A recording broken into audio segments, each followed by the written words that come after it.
today is put on by Dewitt Moss. Dewitt is a Jerome native. He's a retired nuclear engineer from the Department of Energy and Atomic Energy Commission. He has a Bachelor of Science in Chemical Engineering from Colorado School of Mines, a Master's of Science in Nuclear Engineering from the University of Tennessee at Oak Ridge School of Reactor Technology. He spent 15 years in the nuclear industry and then moved back to Jerome, and he and his wife Carolyn founded Moss's Greenhouse. So please help me welcome Dewitt Moss.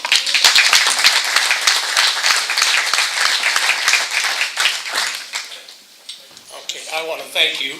I think I had a weak moment over the Christmas period. My granddaughter had been asking me to make a presentation to the Rotary for about 2 years. And I don't know, she either said please or I was weak, and here I am. Okay, I have a real challenge. I want you to know.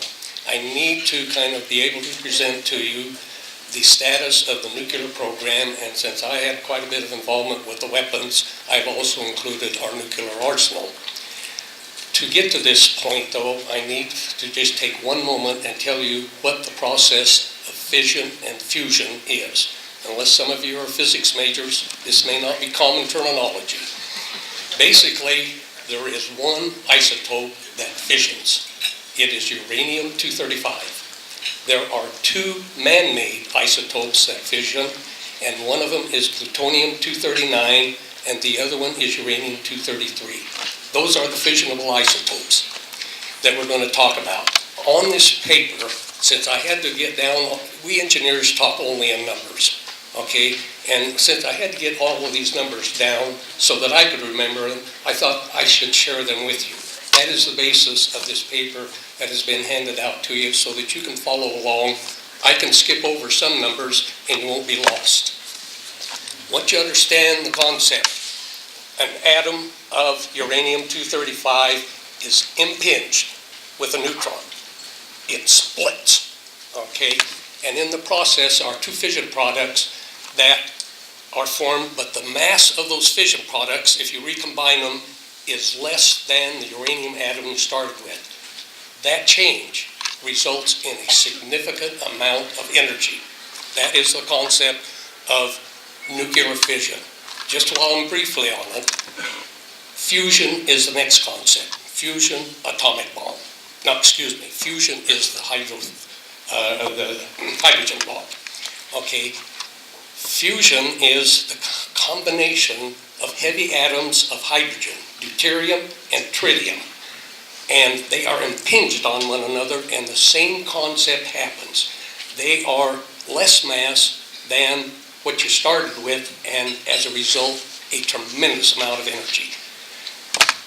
If you understand that concept, that's what we're going to talk about, and a minimal amount of fusion, except that the hydrogen bomb is fusion.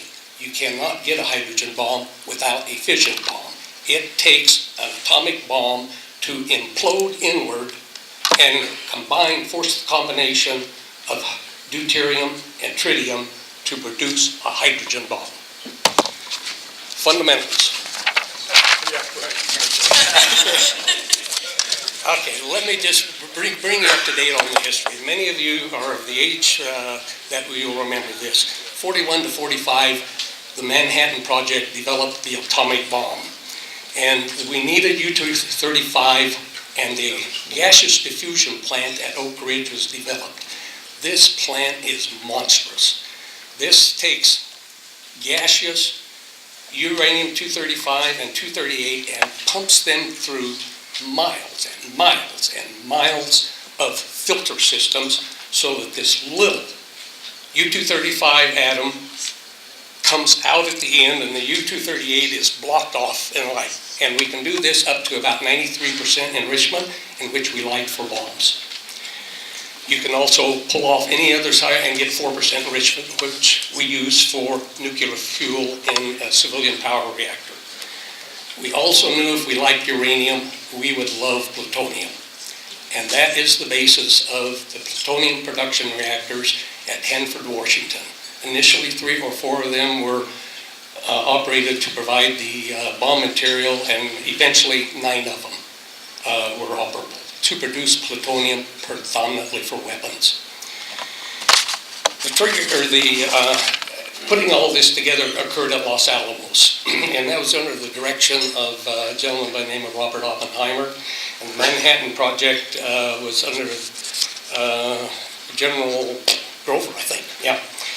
A masterful program that they put together. Los Alamos was to develop the triggering method for this bomb, the bomb assembly and the testing. The testing was done at Trinity site in New Mexico in July of 45. It proved successful. The bombs were dropped in August of 45. We knew that if we liked atomic bombs, we would love fusion bombs. Okay, and we proceeded on to test fusion bombs, and we tested the very first one out in the Pacific, a hydrogen bomb, in 1952. I think much to our surprise, many of us, Russia came right along 3 years later, and they developed and tested their own hydrogen bomb. And as some of you recall, Julius and Ethel Rosenberg were later executed for treason for transferring our weapons secrets to Russia. Hence began the weapons race, MAD, Mutual Assured Destruction, and the Cold War. Also about that time, we started the naval and civilian power programs, which was basically the peaceful uses, not explosive, but peaceful uses of nuclear energy. Now, why would you do this? Just if I take that chart that I have there, there's 7,300 kilowatt hours per ton of coal produced. Natural gas gets down to the 100 cubic feet, and I don't know what an ounce of natural gas is, so I couldn't convert it. Okay, but fission. There are 570,000 kilowatt hours per ounce of U-235. Compare that up above with coal, a ton of it. Deuterium produces deuterium.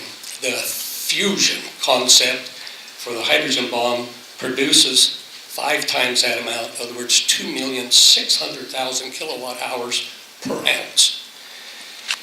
If you put this into something that we can all understand, if you had 2 train car loads of 110 cars delivering coal to a power plant to produce electricity for 18 months, every day of the month, you could put the same energy on 4 truckloads of UO2 fuel delivered to a power plant. Now, in summary, why do you like it? This is the summary. Fission creates energy in excess of 10 million times that of fossil fuel of an equivalent weight. That is why you like the atomic energy fission concept and peaceful uses. Okay, to bring you the status on where we are in the world of nuclear power. The United States, 500 plants are operable and operating in the world. The United States has 100 of them. We also have approximately 100 nuclear Navy ships, carriers, submarines, frigates, destroyers, and cruisers. There are 60 peaceful use nuclear power plants in 15 countries under construction today. We have 4 in the United States, 2 in the Carolinas, and 2 in Georgia. There are 28 under construction in China and 14 in India. These 2 countries are pursuing it, and predominantly because they represent about 1/3 of the population of the world. They need energy. India has some thorium-fueled reactors on there, and they are probably the only country really pursuing that right now, but they have large thorium deposits. I included thorium in my discussion only because the media has recently described a large deposit between salmon and lead ore that exists here in Idaho. I want you to know it's nothing new. It's just come back up to date. We knew about it 50 years ago. Okay, the types of reactors that you use to make peaceful uses of nuclear power are predominantly in this country pressurized water reactors and boiling water reactors. 70% of our nuclear power plants are pressurized water, and then 100% of all Navy reactors are pressurized. The other 30% represents boiling water reactors. Pressurized water reactors, just to give you an idea of the difference between them, they operate at 2,000 psi, 650 degrees Fahrenheit. Boiling water reactor operates at 1,000 psi, 650. So the capital cost of constructing a boiling water reactor is significantly less just because of less steel required to contain the same thing, less pressure. Gas-cooled, you like, and predominantly because these other two concepts I mentioned to you have about a 35-38% efficiency, thermal efficiency. Gas-cooled reactors can operate at much higher temperatures. They use helium as a coolant, direct drive into the turbine, but they can operate at 1,100 to 1,500 degrees Fahrenheit, and hence the efficiency has now gone to 50 to 55%. And I mentioned to you there's a CANDU, a heavy water reactor, and I'll just skip over for the time, but it exists.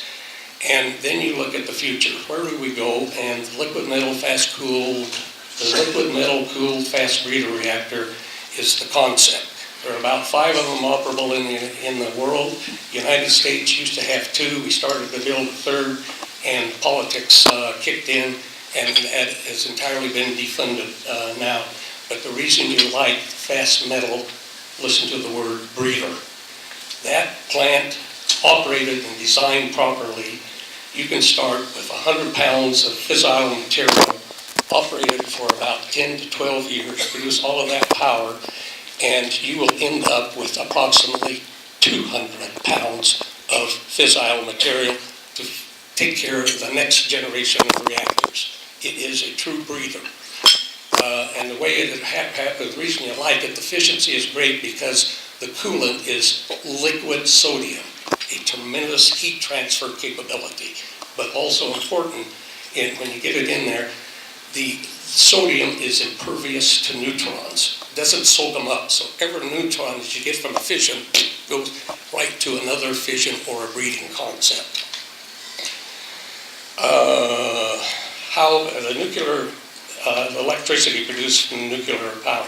And let me remind you that electricity in the United States, 50% of it is produced from coal. The United States, 18% is produced from nuclear. France, 80, Japan, 30, Korea, 30, Germany used to be 12 to 18, and with the Fukushima issue, Merkel is going to phase out all nuclear power plants in Germany by year 2020. The reason that France, Japan, and Korea are emphasizing nuclear, they have very limited fossil fuel availability. You must buy it all and import it in. Now, let me just move to the next stage, and because many of your energy dollars, the Atomic Energy Commission, Department of Energy, is responsible for keeping updated and current the entire nuclear weapons arsenal. In 1973, we peaked at 25,000 megatons. A megaton is 1 million tons, equivalent to the explosive power of 4,000 World War IIs. Today, we have about 16 to 18,000 megatons, and that is because of the SALT Treaty, Strategic Arm Limitation, which both United States and Russia reduced by 30 to 40% their nuclear arsenals. Want to let you know, though, the delivery mechanisms have not diminished. One B-2 bomber, one B-1 bomber, or a B-52 bomber carries the weapons load equivalent to all of the explosive power of World War II, just on one bomber. One U.S. Trident submarine with 24 Poseidon missiles with a 7,000-mile range, almost pinpoint accuracy, is equivalent to 30 World War IIs. We used to have approximately 950 ICBMs located in Montana, Wyoming, and Dakotas. SALT Limitation Treaty put us down, and they were located in the Great Plains, put us down to 500, and these 500, again, multiple weapon loads, 2, 4, 6, 12. Explosives on the same missile can be dropped arbitrarily wherever you want them. 8,000-mile range, equivalent to 100 World War IIs. Just to bring you up to date about the status of fuel for the nuclear navy. The USS Stennis was launched here a couple of years ago, has 2 nuclear power plants on it, and when I started in the program, our objective was to get a nuclear submarine that could stay submerged and not have to come up to raise a snorkel or find a ship to fuel it for 6 months. That has been one of the most successful programs I've ever associated with. That aircraft carrier does not need to be refueled for about 23 years. So that has been a pure successful program, and I'll tell you about some that haven't been.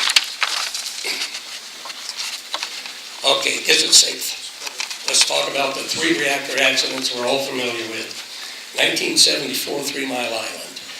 And it was due to operator aero malfunction, equipment, poor judgment, and the like, but they did melt down the core of one of the 2 units at 3 Mile Island. The neat part about it, and I was involved in looking at it, is these reactors are designed to shut down and protect all personnel and people outside of the periphery area safely. And it was about a $1 billion capital investment that they lost, but there was not one person injured, there was not one person who received an excess of the allowable irradiation, and I viewed it as that reactor operated just like we designed it. It took care of all the malfunctions that occurred with people and equipment.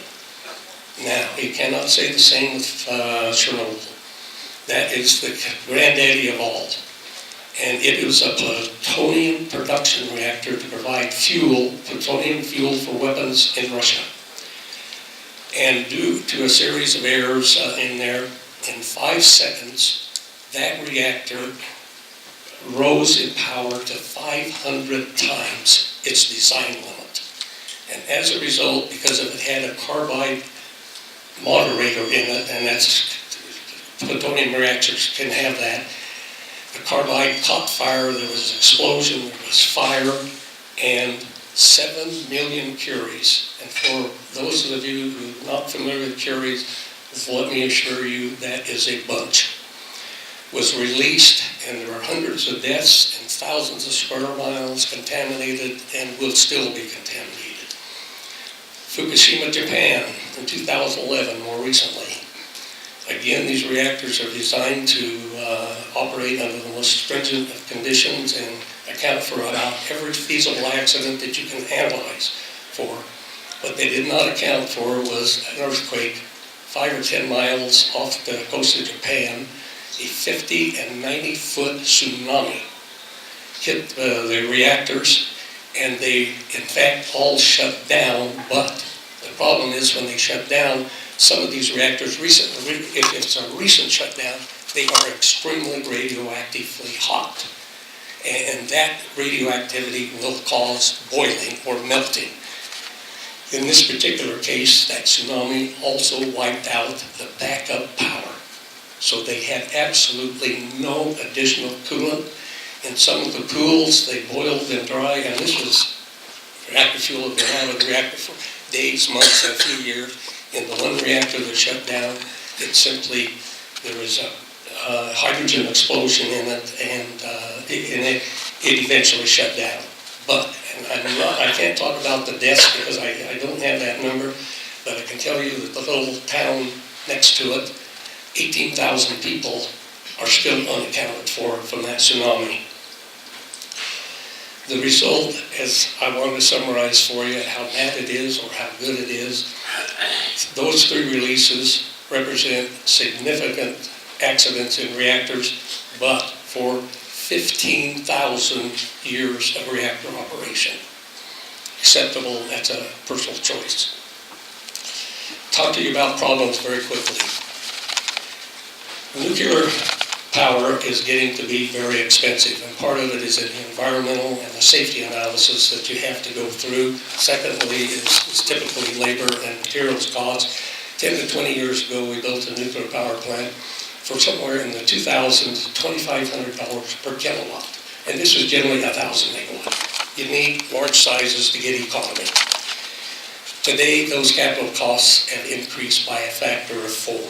And in addition, it'll take anywhere from 8, 10, maybe 12 years to go through the permit process, the hazard analysis, the safety analysis, the licensing process, and constructing. And that bill is about $10 to $12 billion. So those kind of power plants cannot be useful here in Idaho. I mean, almost you begin to think of, I don't know if Idaho Power is worth $12 billion and the like, but the cost of one plant, and in addition to that, Idaho Power doesn't be 1,000 megawatts electrical at one time, which then lends you down to look at natural gas. And I put it there predominantly because that is the fill-in alternative. People like Idaho Power and some of the other utilities, they need 200, 300, 400 megawatts. They can do that today, fortunately with the supply of natural gas that has just increased significantly. You can do that for about $2,000 to $2,500 per kilowatt, but in addition, you can do it in about a 3 to 4 year period when you have an operating plant. Now, natural gas has 1/2 the carbon imprint of coal, so it's not clean, totally. Just to briefly touch here, the green and renewable energies are the hydro, the wind, and the solar. Sun's got to shine, and wind's got to blow, and you need water for the hydro, which we have about 18% of our power in the United States is also produced with hydro. But then you have the fish, the warming of the rivers, the damming of pristine areas in the mountains to get the water. Geothermal. We have a field that's operated in Northern California for about 30 years. It has about 1,000 to 1,200 megawatts electrical. It's been very, very successful. And like recently identified is a new field at the southern end of the Salton Sea in Southern California. And it has a potential of 2,000 megawatts electrical, which is very useful down there because Phoenix, Tucson, San Diego, and Los Angeles all fit on that grid system. The other problem, let me get to this. This is probably the most formidable problem ever tackled. On the back of your paper, I have 2 maps on one page, and one of them is the nuclear power plants in the United States. And the other map is the nuclear arsenal sites in the United States. Okay, what you're looking at is 129 sites in 39 states containing 70,000 tons of spent reactor fuel. And here I had to quote somebody else's words, 20,000 giant canisters of defense high-level radiation.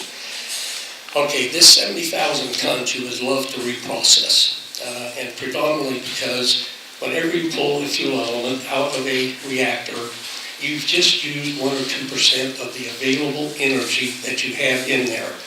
Each one of these spent fuel concepts have an additional amount of 170 times that amount of energy that you pulled out left to go. You just got to reprocess it. And in that is also, in every nuclear reactor, you generate a little bit of plutonium. Okay, and you need to process this out, and I'll explain to that. Due to political, not due to necessarily technical, but it is a terrible challenge. I want you to know that. The reprocessing of spent nuclear fuel was stopped only because of the slight amount of plutonium that shows up, and President Carter was concerned about the proliferation for terrorists of the plutonium. So we stopped all reprocessing in the United States. This stuff is now stored at the various sites shown on the map, and some of these reactors were licensed originally for 20 years, and they have not reprocessed a single subassembly. They have been relicensed in some cases for 40 years. Some of them have even gone 60 years, and now we're looking at 80 years to store this fuel at those reactor sites. That was never ever planned for because the U.S. government says, you develop the fuel concepts and provide electricity to the nation. We will provide you a waste disposal and a reprocessing. And the way we're going to do that is we're going to charge you 1/10 of a cent per kilowatt hour of nuclear energy generated. It has only generated about $35 to $38 billion, and the government has failed miserably. We have no processing capability, nothing to do but to store it at the reactor sites. Okay, they started to see, okay, how do we bury it and contain it long term? We studied the salt beds and domes in the Midwest.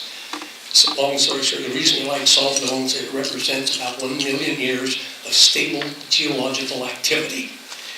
The problem in the Midwest turns out to be there were so many oil wells and gas wells drilled that we could not be assured that we could keep the water out of these salt beds. And we need no water in any storage facility.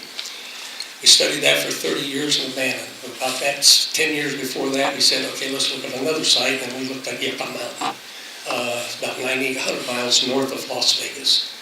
That has got to be the most studied piece of real estate in the world. We have mined and have that thing ready to go and start putting some of this high-level radioactive waste in it, and it was all retrievable. Don't you understand that? Obama did not want to, he campaigned on no Yucca Mountain, and then also so did Harry Reid. And so Obama didn't include it in his budget. Harry Reid wouldn't allow it to come forward in the Senate, and it was defunded. You talk about government programs that disappear quickly, that one was immediate. Within a year, that place was shut down, all the equipment sold and transferred out, and it sits idle right now, almost ready to use. And then the governor put the final nail in the coffin. The governor of Nevada came along, he had a veto right, and he says, not in my backyard. Okay, the government went to court because they were sued by the environmental community. And the first judge put, Yucca is okay for a temporary storage of 10,000 years. And that was okay because we knew the stuff we could handle and retrieve and we were counting on 20 to 50,000 years. It was appealed by the environmental community. And in the Court of Appeals, the next judge says, no way for Yucca Mountain unless the government can certify absolute safety for 1 million years. And I'd like to quote to you at the end of that court judgment. The hazard related to radioactive waste is so great that no element of doubt should be allowed to exist regarding safety. 1 million years is 40,000 generations. It is hundreds of ice age. So Yucca Mountain is dead. We have no reprocessing capability, and we have no place to store the fuel. How much fuel are you talking about? You have those up there. If you could reprocess those 70,000 tons, you could end up with just a few cubic yards per power plant. You can consolidate it down, put it into glass beads, put glass logs on it, put it in the stainless steel canisters, put them in a dry environment, and they'll last basically forever. A single waste site would exist for the entire United States, and yet we have none. And I am just unqualified anymore to talk about the high-level military waste in those 20,000 canisters. I know what it is. It is the separation of plutonium from uranium, and you can never get pure. And the reason you worry about plutonium on it is basically with storage of this waste, 97 to 98% of it decays within about a 5-year period. That 2 to 3% represents cesium, strontium, and iodine. That is significant for the health. It's ingested into the food stream and the animals that we eat and the like. And the half-lives of them are 20 to 200, 300 years. So they hang around for a long time. Cesium and strontium act just like calcium in the body. It's absorbed into the bloodstreams, the organs, and the bone marrows. So you've got to protect yourself from that. The other killer in there to talk about is you can't ever get absolutely everything pure and get all the plutonium out. They're just trace amounts. And plutonium is not a really bad material to handle, because it decays alpha-wise, and you can stop the decay, or you can stop an alpha particle with a sheet of paper. It's that soft and large. It doesn't take anything but ingested and put into the organs and the lung system. It's immediate cancer causing. And I think I skipped over one page in my, no, I didn't skip over it. I wanted to talk about making bombs. Would you hand that tennis ball? Yeah. Okay, on that front page, I talked to you, 30 pounds of uranium-235 is needed to make a bomb. 5 pounds of plutonium, and that plutonium has a specific gravity about 18 to 19. That is 5 pounds of plutonium. So you can make a lot of bombs, carry them in very succinct patterns and small packages and the like. By the time you put all the triggering method, it gets bigger, but that is what you need to start with, severed and imploded to get the mass critical amount to make a bomb. I think I've covered what my purpose was to let you walk away from here understanding what the concept was, fission, understand why we would like it, and the 10 million times the equivalent weight is the real issue there, tell you what the status of the program is, and tell you what the problems are. And on the back of this paper, there's my conclusions on there that the court cases represent just idiotic, asinine attempts to stop the nuclear program. And there seems to be, and we probably won't have it with this administration, no effort to appeal that and get a rational decision down. The other thing I just point to, the nuclear technology is absolutely well proven. The main thing you like about nuclear is it is probably the only fuel source available to us, and probably will be for the next 100 years, that can supply the energy requirements of this planet and do it in a carbon-free environment and help control or limit the global warming issue. And that's why you want to still go, and what our government and leaders are going to do just boggles my mind. I can't see how they can abandon it. We have no other choice. That's it, and I thank you, and I'd be available to ask questions if you'd like. Also, I just want to take one moment. A year or so ago, I was asked to present a nuclear paper at Pasadena, and I have about 20 copies up here. The thing that you'd like about it, asked the question to me, what are the available nuclear technologies that can be used to pump water? And the water really was going to be pumped out of the Yukon River and the Alaska River down through British Columbia, divided and sent to the Midwest, and 60 million acre feet comes down through the arid West, and 20 million acre feet goes to Mexico. It's called NWAPA, North American Water and Power Alliance. In that, and then they asked me to take one step further and said, what would you do if you wanted to further advance the nuclear program and technology and get more efficient concepts? And rather than bore you with all the reactor concepts, this paper describes them basically in a layman's language that I hope any of you could understand. Not nearly the numbers that I've talked to you about. Thank you.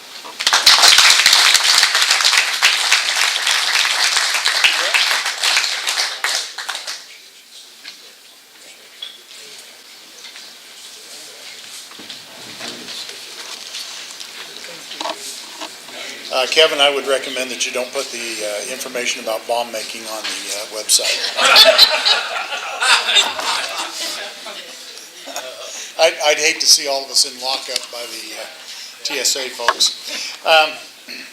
Thanks, Dewitt, for being here. Very informative program. Enjoyed it a great deal.